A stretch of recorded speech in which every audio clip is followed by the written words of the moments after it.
Okay, welcome everybody. I'd just like to do a sound check before we get started. Are you all hearing my voice? If you could just type into the go to webinar control panel and confirm that you are hearing audio, that would be good.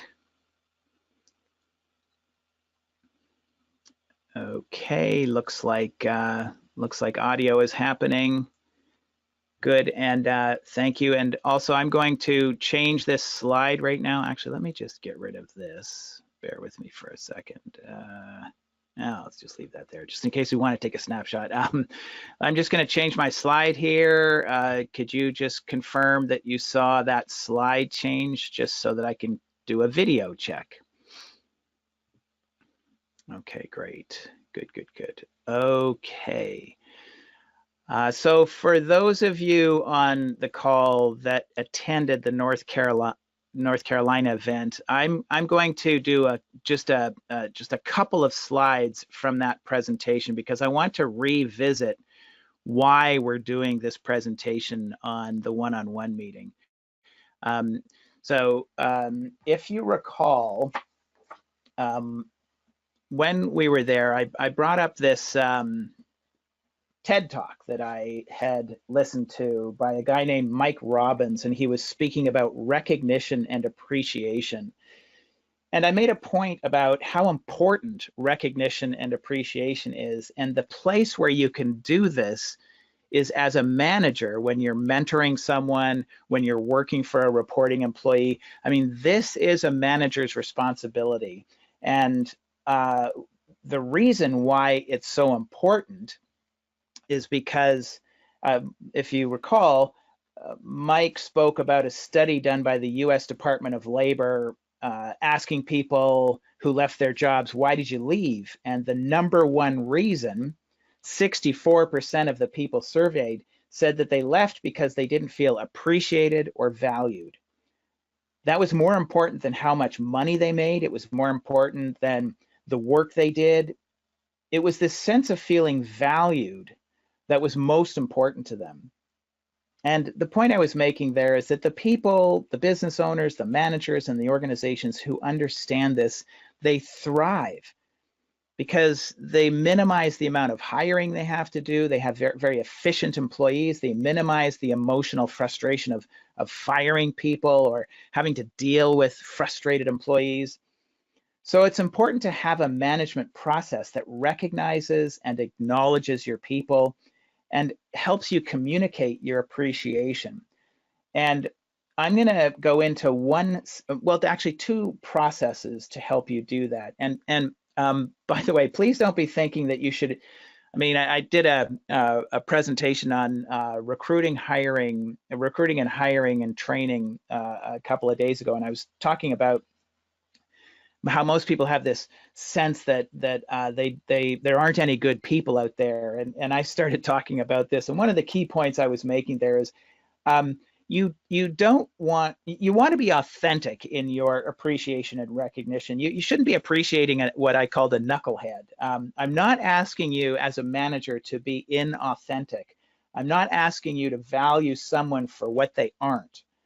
But if you have a good employee and you bring them into your organization, you don't want to really blow it with lousy training, lousy management. Mike Robbins also spoke about, this was also another key survey done by the Haas Business School at UC Berkeley, and the focus was on what motivates productivity. And what they found in the study was that when people felt recognized, they were 23% more productive and effective than when they were not recognized, which makes sense, right? You go to someone and you acknowledge them. You say something like, Jeff, you did a great job on that presentation. Mr. Smith from the ABC Corporation said that if it wasn't for all of the key concepts that you brought forward in this presentation, we would have never gone with your company. So that's recognition, recognizing for something that someone in your organization did. But what the study also found was that when people felt valued or cared for, which is basically a figurative pat on the back, when they felt appreciated, they were 43% more productive and effective. That's a 20% bump in productivity when you're also focusing on how people are, not just what they've done. And therein lies the distinction. It's not just recognizing them for what they did, but it's when you check in on them. How are you doing? Hey, Jeff, how are you doing? And where this might be obvious is someone, let's say you've got a reporting employee named Jeff or Jim or something like that, or Sarah, and you just notice that they've got a hangdog expression or something. They're just not their normal selves. Well, if you ask them, hey, Sarah, you okay? What's happening?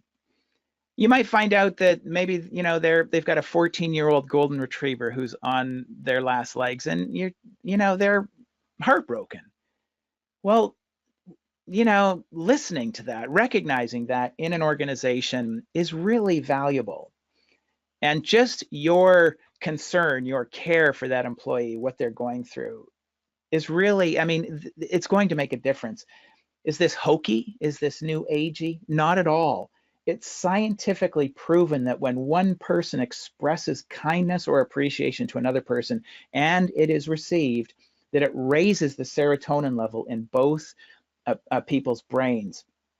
It physiologically makes you feel better. And it is so simple to do. And I think that the reason we don't do it more often is that we forget. We need to remember this. We need to remember with the people we interact with.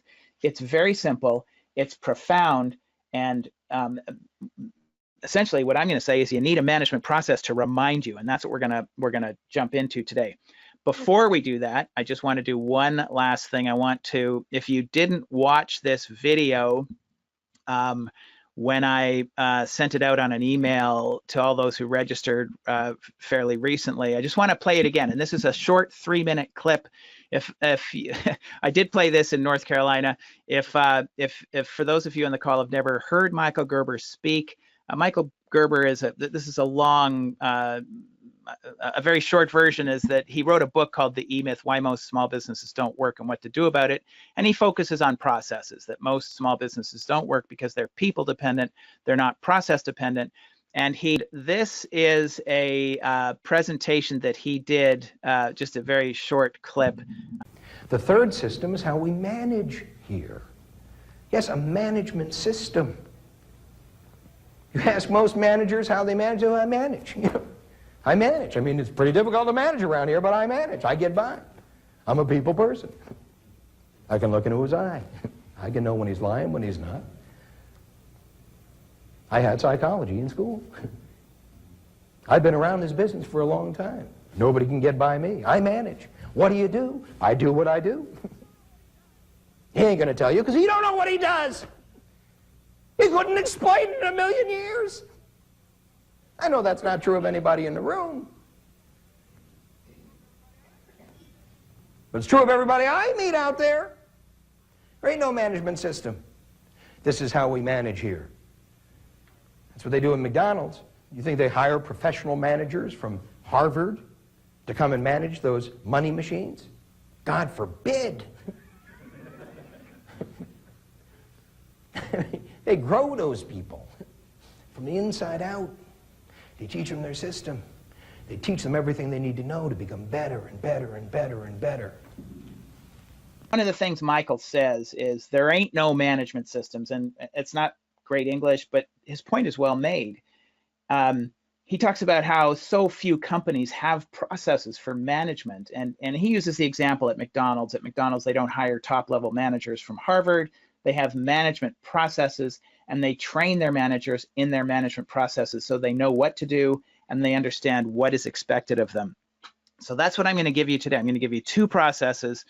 There are a few management processes, but to keep things very focused today, I just want to talk about two processes from the TouchStone Process Library that are specifically management processes.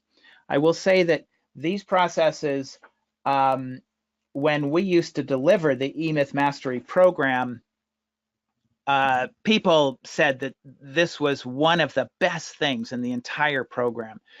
So what you'll do is you'll log into your TouchStone account. And so I'm logging into my TouchStone account. And you'll come up here to your 4 key functions, and you'll click on strategy and management. It's the gold key function. There are lots of ways to get here, by the way. You can go to 4 key functions here and click on the gold key function. But you're going to go to that gold key function, come up to the library, select general processes, change this subfunction to management. Chances are you have a management subfunction in your TouchStone account. This is basically looking at your processes and your subfunctions and key functions. So chances are you have a management subfunction. If you don't, just put it wherever you want. There are 2 processes that I want you to pull down. One is called, actually there are 3.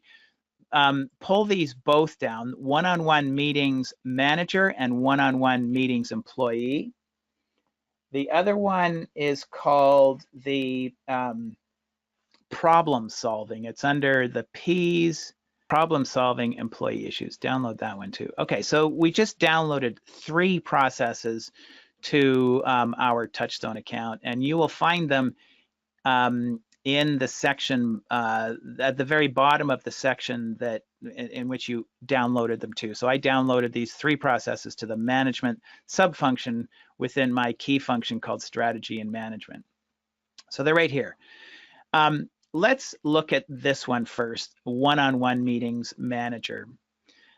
First of all, there is a training video that is available. Shannon Brody did a really great training on this last week or the week before, so I popped it into your system. If you click this option here and then right-click and open this in a new tab, there's a 6-minute video that Shannon did on the one-on-one meeting process, and I think it's a great video for you to watch. The next thing I'm going to point you to is this, the one-on-one meeting booklet. Click View File and download this file, and it will download the booklet that we used to use when we were delivering the eMyth Mastery program. The booklet is called the Employee Development Module. It is basically developing your people, and it really will land the context for why you should be doing these meetings, how to do them, what to remember. It's really just the whole structure and context of why you want to have a one-on-one meeting. A lot of people tell me, well, I have meetings with my people, but most of those meetings are really project related. They're just like, okay, what's going on? This is a little different. Typically, we recommend a one-on-one meeting, not one-on-many. I mean, you can obviously have one-on-many, but this management process is going to be a one-on-one process. So if you manage 2 or 3 people, set up an ongoing one-on-one meeting with each of them. In my case, for example, just for example, I have an appointment center that reports to me, and I meet with her once every 2 weeks. Now, we used to meet once a week for an hour, every Wednesday at 1 o'clock. We've cut that back to once every 2 weeks because we didn't need to be meeting once a week. But we do recommend either once a week or twice a month or once a month. And Shannon even says maybe once a quarter. When I'm working with clients, I say once a quarter is way too far, too much time in between the meetings.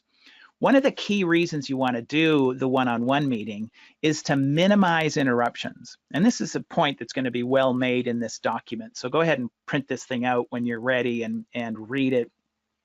You know how sometimes people come into your office and they say, hey, Mike, do you have a minute? Well, it never takes a minute. It's never a minute. It's first of all, there are lots of studies that show that just being interrupted, someone knocking on your door, diverting your attention and focus from where you are at to where you to the knock on the door. I think there are studies that say that that's a 10 or 15 minute interruption. So every time your email bubble pops up in Outlook or your text messaging on your phone pops up or something like that, every time that happens, that's about a 10 or 15 interruption. It ends up being literally hours a day where you are completely ineffective. You're lost concentration. But just in this point, when someone walks into your office and says, hey, Mike, you got a minute? It doesn't take a minute. It's going to take you probably 15, 20 minutes. And most of the time, these got a minute meetings don't need to happen. When someone walks into my office and says, hey, Mike, you got a minute? I say, can it wait until our one-on-one meeting? And that one-on-one meeting, well, today's, let's say it's Wednesday, it might be this afternoon, or it might be, maybe my meetings are every Tuesday. It might be as long as next Tuesday at 1 o'clock. But I always say, can it wait until our one-on-one meeting next Tuesday or whenever that is? And if the answer is no, then I say, okay, go, because it might be an emergency. But I will tell you that if it wasn't an emergency, if it could have waited, I get a little upset when that happens. I nip that in the bud, and I let people know, I let the people that report to me know that if, don't do that again. If it can wait, it will wait. What ends up happening now is my reporting employees begin to batch their questions, and they come to me in our one-on-one meetings prepared. And by the way, that's going to be the other process we downloaded here in a minute. It's the one called OneonOne Meeting Employee. This is the tool they use to batch their questions so that they're prepared when they come into my one-on-one meeting to meet with me. So this is a very good process to read. I think you'll get a lot from it. It's going to point out a couple of things. One of the other processes we pulled down was the problem-solving process. And when you come down in here, there is a whole section on the problem. It's right here. It's a 6-step process for dealing with a frustration that you're having with an employee. If you're having a frustration with an employee, most people don't deal with it. Most managers don't deal with it. But it's a great process, because if you've got an actual structured process, you can actually just go to the structure, go to the process, and walk through the process. And you don't have to let your frustration be an impediment to you dealing with the issue. There are 6 steps in the process. One is to simply get to the point, identify the issue, get acknowledgement that the person actually agrees that it is a problem, because if they're simply giving you lip service, if they don't believe that it's a problem, if they think that you're crazy, then it's never going to get solved. In step 3, you'll discuss ideas that you have about what's really the shape of the problem. What are the underlying issues? Why is this happening? Usually what I tell people is, if the employee says, I just don't have enough time, say, okay, that's one issue. Just assume at the very beginning that it's not the real issue, and dig a little deeper, dig a little deeper. It may be correct, but what I'm saying is take that first thing they go to, that go-to excuse, put it aside for the minute, write it down, make it look for something that's maybe even behind that. In step number 4, you're going to get the employee's commitment to address the issue. You start working on a plan in step 5. It's really great to actually have the employee work out, document the plan for how they're going to figure it out. And then you're going to follow up the plan. So this is a really valuable process. And it's really detailed here, but in the actual process, you're going to see that it's very simple. There's basically, we've drilled it down into a 6-step process. Do this, do this, do this, do this. And so you'll see here that I wrote out the work plan. Get to the point immediately, confirm with the employee that they understand and agree with your understanding of the problem, get to the shape of the problem, create a step-by-step plan of how to address it, review the plan, execute the plan, and get feedback. And follow up. Make sure that you actually follow this up. So by the way, these processes you're going to want to link to all of the managers in your organization. So I would call these strategic processes. So you want to link them to the processes. I've taken them off. I took them off and reloaded them so that you would actually see them. So step by step, you're going to go through and link all of these processes to anybody in any position in your organization that actually manages people.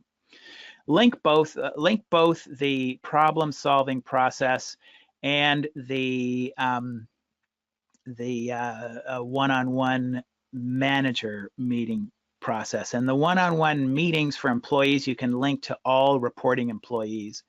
Okay, so let's go back to the one-on-one meeting process. So what I just showed you was this booklet, which was right here. So I suggested you select this and you view the file. This will download it, a PDF file, and then go ahead and open this booklet, print it, and read it. When you're setting up your one-on-one meeting process, the first thing you want to do is visit this work plan, the first meeting agenda. If I was working with you individually, I would first start with establishing the logistics of your one-on-one meeting process. So for example, well, obviously the manager and the individual employees reporting to that manager, but I did this with an accounting company in London, England yesterday, and he says he meets with his senior accountants 3 at a time every Tuesday morning. So I said, okay, I would recommend that you meet 1 at a time, one-on-one, but if he wants to meet 3 at a time, then he would change this. So instead of one-on-one, it would be 3-on-1, and he would change how this works. The next thing you're going to do is weekly. How often? Weekly, twice a month. So for example, I've changed my meeting with my appointment center to twice a month. So if I do that, I'm going to edit this. How long are your meetings? Are they 30 minutes, 45 minutes, an hour? I typically recommend 60 minutes. So I would say 60 minutes. Now when I deliver this to my reporting employees, I tell them we will start on time and we will end on time. You can count on it. Absolutely, you can count on it. You will be out of my office in the hour. And I say that because even if an issue comes up that we have to resolve, I've always got next week. It's not like this is going to be left undone. I can put it on next week's agenda. Where are we going to meet? Are we going to meet in my office? Are we going to meet in a conference room? Are we going to meet off-site? If you've got an open culture where everybody's in the same space, you might want to meet off-site. And what is the content? Well, company effectiveness, systems or process development, project status and result, coaching, work and interpersonal issues. So remember, caring, recognition, acknowledgement, that's going to come in here. This is where we're going to talk about stuff like that. So these are suggestions and can be edited company-wide or by individual managers or for specific employees. So you could take this first meeting agenda and you could customize it for certain groups of people, certain individuals, and have multiple first meeting agendas. So this is the first step that you want to take, is just think about the logistics. Now, the first time you deliver this to one of your reporting employees, you want to be prepared. So you want to talk about the logistics. We're going to meet twice a month for 60 minutes in my office, and we're going to focus on this. What can you expect of me? Well, first of all, so I would come in here and I would think about the answer to this question. So one of the things I would say is that I'm going to hold you accountable to the expectations that we have of the processes on your job description. I'm also going to hold you accountable to all of the processes on your job description. I want to know that you are doing everything that is there. I'm going to be demonstrating tough love. If you're not doing what I need you to do, then I'm going to make sure that you know that you need to do what you need to do. What can I expect of you? I need you to be completely honest with me. If something's not going right, tell me. This is a place where you can rant. You know, if one of your colleagues is upsetting you, let me know. You know, I'm not gonna panic if you tell me something's happening. If something's going on in your life and you need some time, let me know. So you can brainstorm as a management team how you want to position the purpose and the content of what's going to happen in these management meetings. But those are some suggestions. I always tell my reporting employees that we are going to start these meetings on time and we will end these meetings on time. I expect you to take notes because I will be delegating tasks to you. And when I delegate a task to you, I do not want you to forget about it. There's also a guideline here for effective meetings.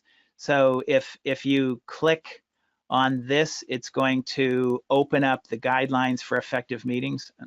Oops, sorry, you will need to, I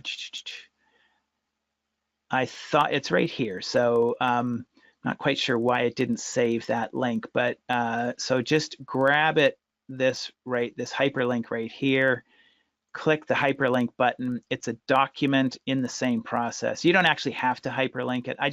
I'm a sort of a hyperlink goof. I love hyperlinks. And it's called Guidelines for Effective Company Meetings. I hit the G, I go right to the G's, and right here, let's do this one here, insert link, save. So when I click on Guidelines for Effective Meetings, this is just a set of 6 key rules that I think are good for all your company meetings. Start and end meetings on time. Keep the meeting on track. So create an agenda. In your agenda, allot a certain amount of time for each agenda item. Make sure there's a facilitator in the room. Now, obviously, one-on-one, that's not going to be necessary, but this is great for a larger meeting. Have a facilitator in the room who's going to be keeping track of the time that you're taking on each of the agenda items to make sure that the meeting is on track. If a topic pops up that's important, you can address it. But if you're planning on getting through your meeting, I would say, if you can't get through it in 5 minutes, then table it and put it on the next agenda. And then someone is delegated to prepare the topic for that next meeting. Respect communication. No interrupting. If another person is talking, don't shut them down. Let them talk. No casual interruptions. So cell phones should be turned off. Beepers, well, if you still have beepers, turn them off. Be respectful and professional in your communications. If you've got a one-on-one meeting or any meeting scheduled, but this particularly refers to one-on-one meetings, you should hold these meetings as sacred. Reschedule a meeting only if there's an emergency. And then typically don't just blow it off for a week, set it up for another meetings. So meetings should be rescheduled, not canceled. The allotted meeting time should be made up at a different day or a different time. Communicate the results of the meeting. So have a scribe actually take notes from the meeting. And because again, a lot of times things are, and again, this goes for larger meetings, but if you, in a one-on-one meeting, the person with whom I'm meeting should be taking notes. And sometimes I take notes. If I'm hearing an issue, I'll take notes as well. At the end of the meeting, especially if you're in a larger meeting, review the notes and get them distributed to the people to whom those tasks were delegated so that they know that they need to follow up. And then make sure that you follow up on all tasks and action items. If I ask you to do something and I forget and you don't do it and I never ask you about it, then what am I teaching you? I'm basically teaching you that you don't need to do it because I'm going to forget about it. I'm never going to ask you about it, so it's no big deal. So you want to make sure that you actually follow up on these action items. So back to the first meeting agenda. There's another section that you'll read about in that one-on-one meeting book about the very first meeting. There used to be a process that we did in the eMyth Mastery program with the business owners. It was called the primary aim process. One of the things Michael Gerber used to say was that the only reason to own a business is to get more of what you want from life. And if you don't know what you want from life, then how can you get more from your business? So we would go into this primary aim process with the business owners to help them answer the question, what do I want from life? And it was a very profound step. Well, there's an opportunity here for you to do a version of that. As a manager, you are a mentor in someone's life. It's like being a coach in coaching a hockey team or a football team or a soccer team or a baseball team. Your players look up to you and you're helping them get better at something. So in the first one-on-one meeting, it's helpful to ask, what do they want from this position? Where do they want to be in 5 years? And it's okay if they don't want to be here in 5 years. That's pretty typical these days. That most employees, it's hard to expect someone's going to be there for 5, 6, or 7 years. Not very many people do that anymore, and that's okay. So ask them, where do they want to be in 5 years? What do you want to get while you're with us? What growth? What experience? What is it that you want to get from working here? Find out what matters to them, what's important in their life. So you don't have to do this, but it's a really great thing. I will tell you that here's an example. I had an employee once who said, well, I'm not very good with confrontation. And I said, oh, okay. So let's be clear about one thing. I'm going to actually help you get through that. So know that I'm going to do that in a supporting, mentoring, professional way. But if there's an issue that I need to address, I am going to confront you with it. And I will remind you that this is an opportunity for you to see that confrontation isn't all that bad. I mean, it's no fun, obviously, but there's almost always a way to get through it. And in fact, we have a whole structured process for dealing with a frustration or a problem or an issue like that. So confront me if you need to, and I will confront you, and we will do it in the spirit of basically personal development, growing as a human being. So you might ask, what is important to them? What is a frustration? What's in the way of getting what they want in life? Again, if you do this, and this is a suggestion, you don't have to do this. A lot of people are very uncomfortable with this, and that's okay. But if you do this, make notes in the employee's file. I'm going to show you that because you can create these ongoing meeting forms over here. So make notes in the employee's file to remind you what it is or what it was that they wanted to get from their experience at work with you.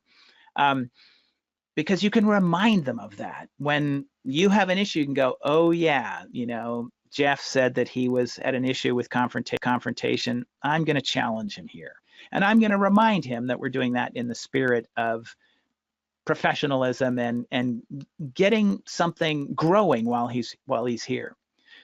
I mean, not too many people, you've heard people they say, who was a mentor in your life? Who was a great coach in your life? And they're usually talking about high school or college sports or something like that. Not too many people or speakers on stage say, who was a great manager in your life? Because most people don't have management processes. They're not thinking about these things.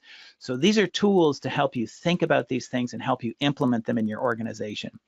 So this is the first meeting agenda. And there's that video. The ongoing meeting agenda is very, very simple. Prepare for the meeting by reviewing your ongoing meeting forms. I'm going to show that to you in a minute.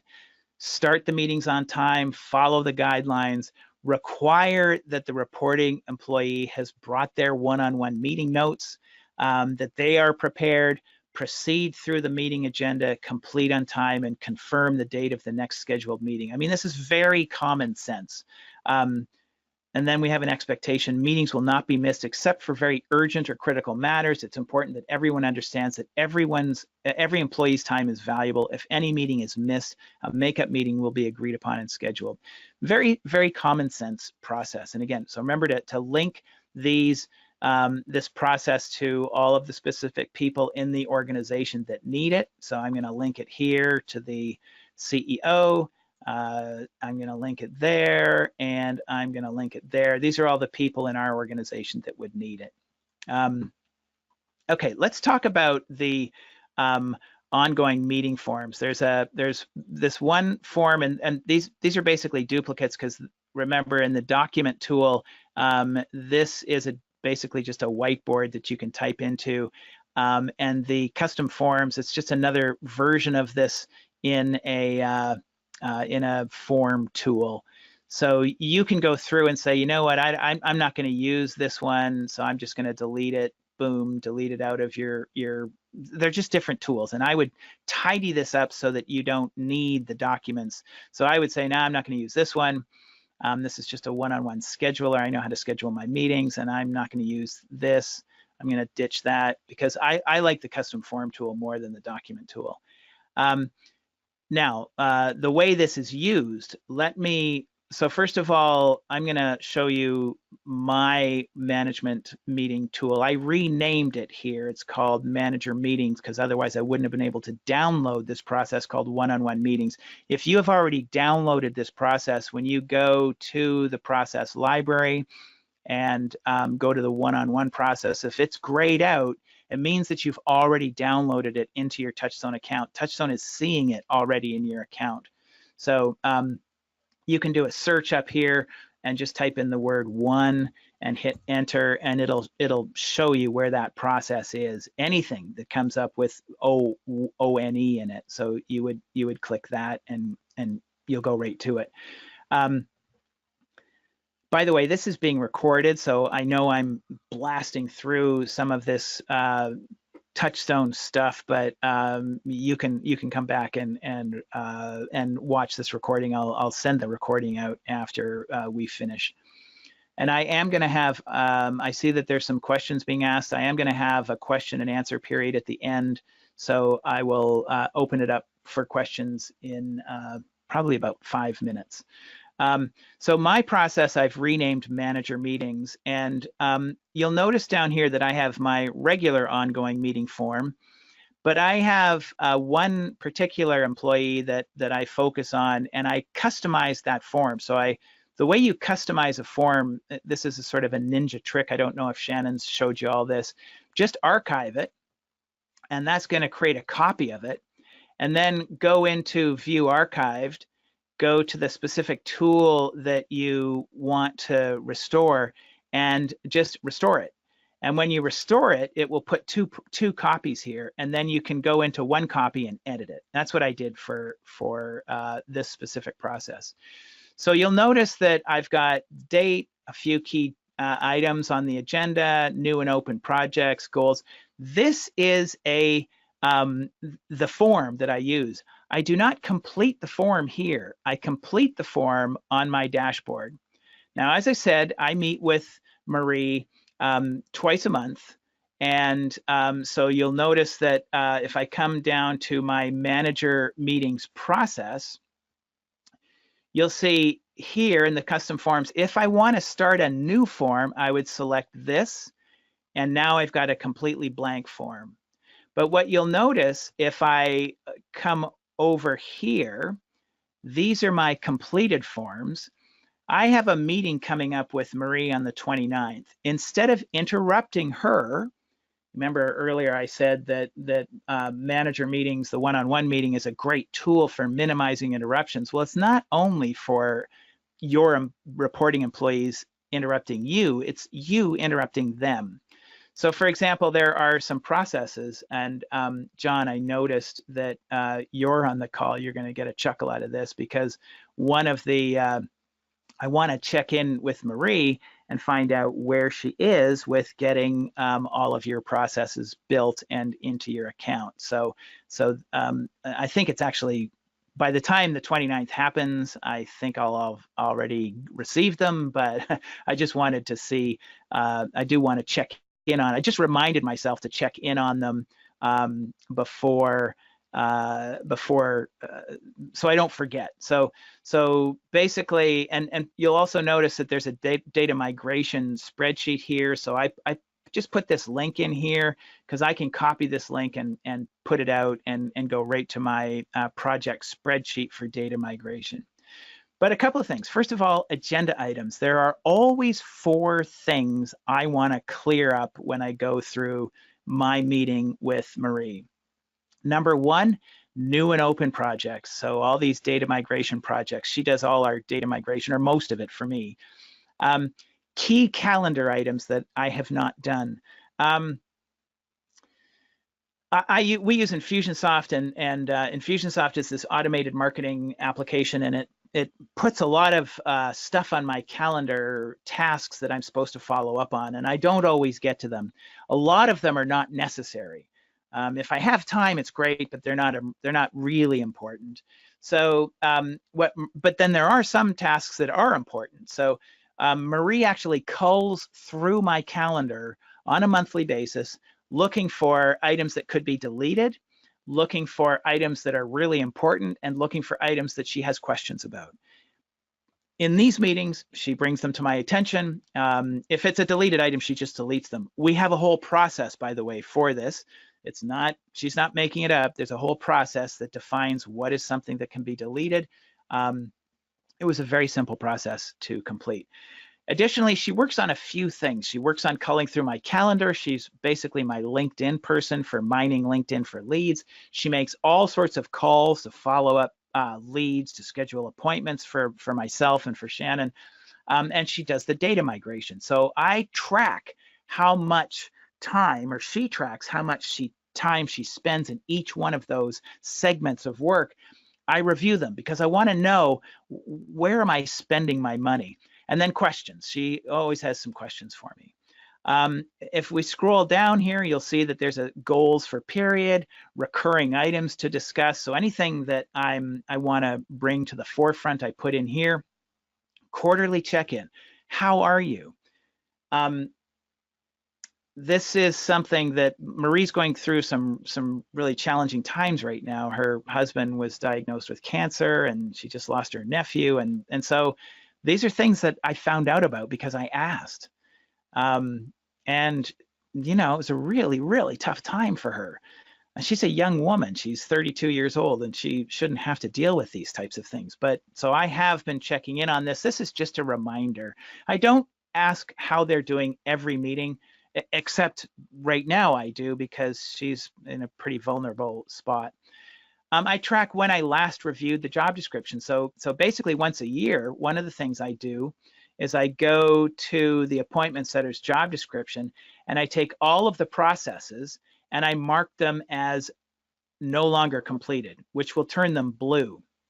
And then from my dashboard, I will actually step by step go through the processes and ask Marie to review them. So we'll take 6 months to a year to go through all the processes on her job description. And I'll just say, look, I want you to go back to your call tracking hours process, review it, make sure we still do it that way. In this case, this has been a bit of a problem. So remember up here, I do a review of her weekly hours. She just hasn't been getting them to me. And so I've identified that in our performance evaluation, and I decided, you know what, let's go back to this, and because it's obviously a challenge for you to get these things done. So I want you to come up with maybe a better way. So go back, review these processes, and come up with a better way of doing it. And so on the 29th, when we meet, I'm going to ask her, because on the if we go back to my manager meeting section and go to the completed form, when we met on the 15th, you know, I asked her about these things. So so now, you know, these are what I want you to review during this period, and so I need to remember to ask her in that next meeting. Okay, so let's open up for questions. If you have a question, I see Eileen, you have a question. Hold on, let me just check. How do I get to that question? Questions. Where's the question box on this thing? Or maybe that wasn't a question. If you have a question, just go ahead and put your hand up. Oh, I had the question box opened. Okay. Does anybody have a question. Oops. Let me close this box and open it up again. Okay. I'm not seeing any questions, so I'm going to wrap it up. Wait, what's this? Okay.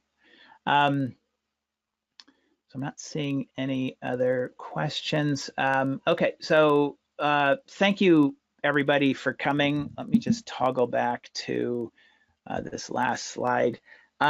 Feel free to reach out at any time to myself or to Shannon. My information's right here, mmills@businessdesigncorp.com. 707-522-6253 is my direct line. Whatever we can do to support you in making sure that you have some effective management processes, we just like to help you with that. Okay. So again, thank you all for coming today, and reach out if you have any questions. We'll talk soon.